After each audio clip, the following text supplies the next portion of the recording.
Today we're going to talk about shampoo and scalp massage theory. All right, when you're going to drape someone, before you start, you want to remove jewelry. Now, 99.9% of the time, this is not a problem.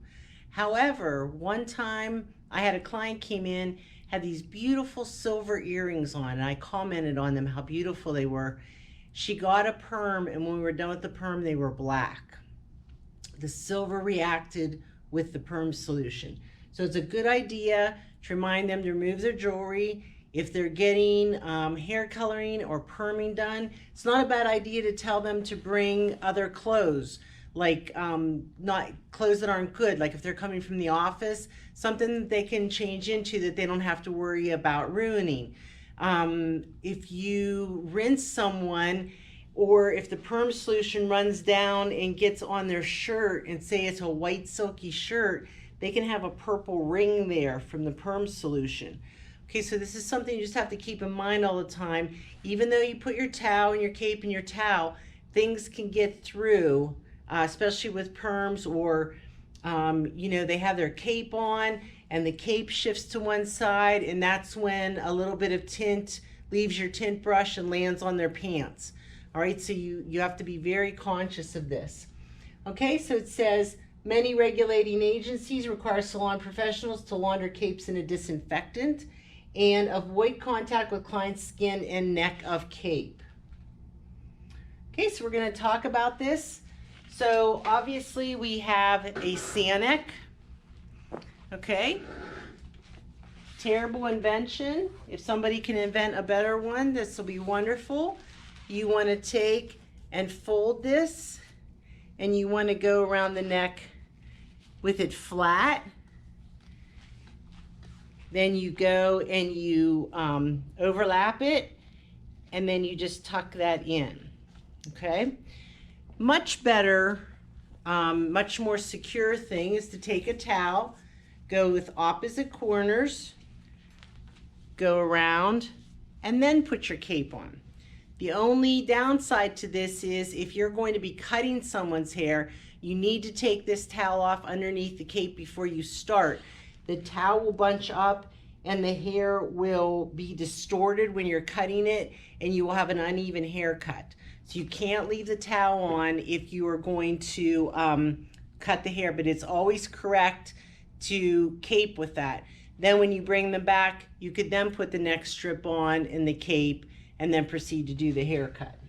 Okay, so we want to use a plastic or waterproof cape when we're doing anything other than dry services, such as someone comes in and they just want to get their hair curled, or they want a dry cut. Then you use a cloth cape. Any other time you're going to use a plastic or waterproof cape. All right, shampooing, obviously it cleanses the scalp and hair, removes product buildup, conditioning, fixes the damaged areas of the hair, protects against further damage. And you look at someone and you feel they have an infectious disease, it is your responsibility to say, there's something going on here, I'm not quite sure what it is, but I'm afraid, I'm just not sure, I can't work on you today, I would advise you to see a physician. Why, what's wrong? I'm not a doctor, I can't diagnose you, there's just something that doesn't seem right here. All right, a shampoo service is performed prior to most hair services except certain color or chemical services. So you usually don't shampoo before hair color. You definitely, absolutely, positively do not shampoo before a sodium hydroxide chemical relaxer. If you're using ammonium thioglycolate relaxer, which is the main ingredient in perm solution, if you think about it, we perm before, or we shampoo before a perm, we would also shampoo before this type of relaxer. All right, so you need to understand this.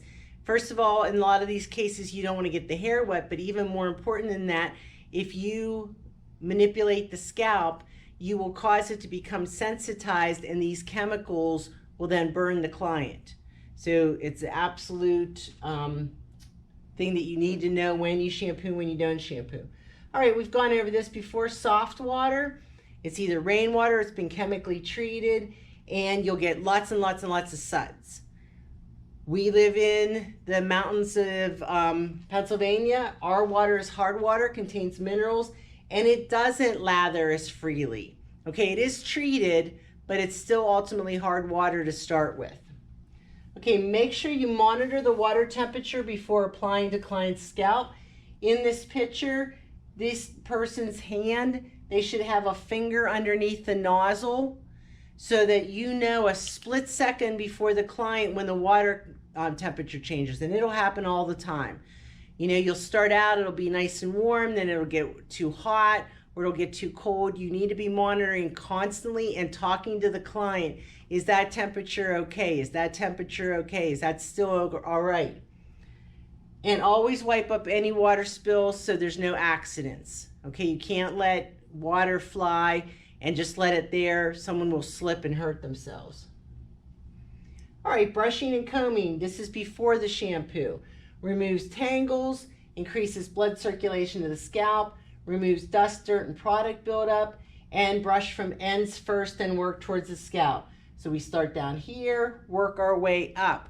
This is a great time to be analyzing the scalp to determine if there are any conditions, diseases, or disorders that you feel that should be referred to a physician. However, if you are going to be doing a chemical service, you don't want to do this for the same reason I said before. You don't want that scalp manipulated. It'll become sensitized and the chemicals will burn, okay? And if you see any cuts or abrasions, you don't want to brush, and you certainly don't want to put a chemical on there. Okay, removing tangles from wet hair. All right, you start at the bottom. You can see they're at the underneath down by the nape, and you start at the ends and you work to the scalp. Then you take the next section, ends to the scalp, next section, ends to the scalp. You do not go like this and try to rip all the tangles out at one time. All right, you use a pick, you don't use a brush. Okay, you need to be careful with people's hair, and I can generally remove tangles with a very light touch. I'm barely hanging on to it, versus some of you guys are in there, you're yanking at the mannequin hair. That's not how you want to remove tangles. Okay, you want to be very gentle and you want to practice. Bottom of the head, down in the nape area, ends to scalp, work your way up the head, little by little till it's all detangled. Okay? All right, scalp massage. It's a method of manipulating the body by rubbing, pinching, tapping, kneading, or stroking. And that's the official definition you will see on tests. Okay? Scalp massage is to relax muscles and increase circulation. Scalp treatments combine massage with products. We're going to be doing scalp treatments in here for sure. Do not do scalp massage, or for that matter, put a conditioner on before a chemical service. Scalp massage, again, will sensitize the scalp. Conditioner may keep the product from working. All right, be guided by the condition of the client's hair and scalp. All right, when massaging the scalp, establish a soothing or stimulating rhythm. Okay, so you might be doing like this, soothing, or you might be like this, stimulating. I'm going to tell you, the older that the person is that you're working on, the more they're going to want the stimulating, especially those ladies that only get their hair done once a week. Their heads are itchy and they want to, they want their heads to be scratched. Okay, so I was a shampoo girl for probably 2 years while I was in high school, 11th and 12th grade. And I would be in there and I was like just going crazy, and I'd have these ladies and they'd be like harder, harder, harder, to the point where I'd give them a Dutch rub with my knuckles, okay, to give them the effect that they were looking for. Maintain contact with the client. That's anytime you start massage, whether it's a scalp treatment or a facial or you're shampooing, you're not taking your hands on and off and kind of startling them. Perform massage with firm, controlled movements and keep fingernails at moderate length. You do not shampoo like this and scratch the head.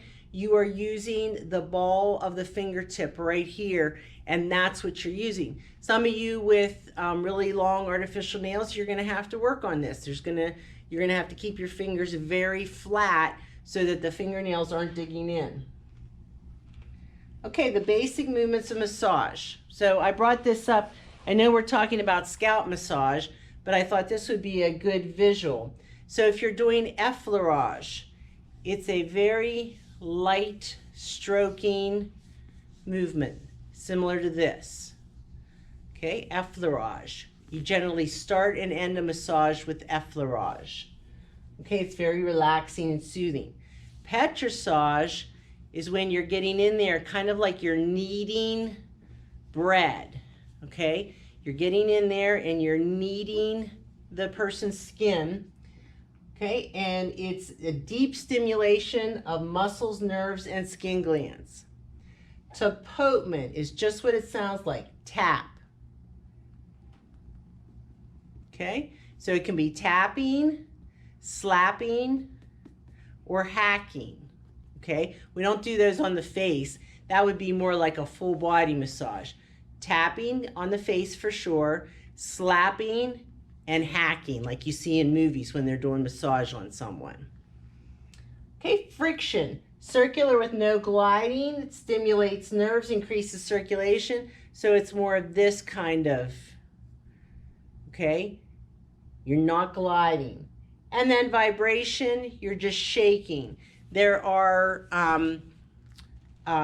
points on our face, motor points, that are very relaxing. So you can hit those motor points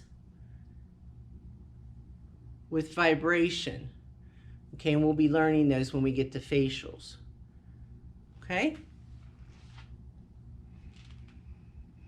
Okay, so, you know, if you are a shampoo person in a salon, you want to plan ahead and take that person for that shampoo a little earlier than what they normally would be, and you want to give them a very nice, relaxing experience, and you're probably going to get some tips in your pocket. Okay, if you're the stylist and you have to stay on track, you're probably not going to be giving such a long shampoo. All right, so what if you get a child? They may need a booster chair like this. Okay, we have a booster chair that goes on the styling chair and the shampoo chair to raise them up. Okay. Elderly or disabled client may need to lean forward. Okay, we do this all the time.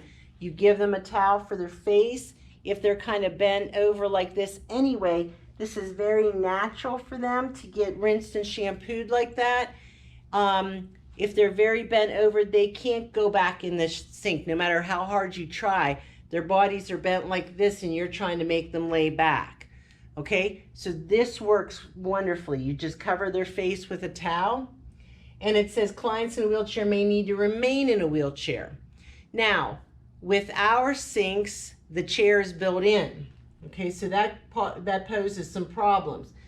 A sink like you see in many beauty salons and like they have downstairs is an independent sink with an independent chair. You can scoot the chair all around. We have in our shop and downstairs as well, at our styling stations, we have what's called an all-purpose chair. Okay, so you've got your chair and it's on the hydraulics, okay? And it's got an armrest. All right, it also has a lever, is like that. When you push that lever, now the seat goes like this and it lays back, okay? So it took me many, many years. In fact, this year is the first year I thought of this. But when you put a person in a shampoo bowl, like we'll pretend like this is the shampoo bowl, and they're very short, and they're in a regular shampoo chair, they're trying, this leans back, but they're trying to push themselves back into the shampoo bowl, and many times it doesn't work. But think about that same scenario with a chair like this. You can pump up their butt. You can get their butt up higher in the air and lean them back, and they can get in the shampoo bowl without any strain and much easier. Now, we can't do that here, but they can do that downstairs. And I actually did this at my house. I just bought an all-purpose chair, and I tried it with my mother-in-law, who's not even 5 feet tall. And for the first time ever, I gave her a perm and did not soak her back. because I was able to pump her up high enough that when she leaned back, she wasn't at this crazy angle and couldn't keep her head in the sink. It was very comfortable for her to keep her head in the sink, and I didn't get her wet. So just a little thought there. Okay, and then there's shampoo bowls like we have. All right, true or false? Draping is performed prior to hair care services such as shampooing and scalp massage. Number 2, it is not necessary to disinfect shampoo capes. 3, the purpose of shampoo is to cleanse the scalp and hair. Knowing if your water is soft or hard will enable you to choose the proper. When removing tangles from the hair, always start from the. Scalp massage involves movements performed on the scalp to relax the muscles and increase. The 3 primary scalp movements are effleurage, petrissage, and light gliding strokes or circular motions are a massage movement known as. This massage movement performed by kneading muscles between the thumb and fingers is known as. And using a shampoo bowl that allows you to stand behind the client helps to reduce back what?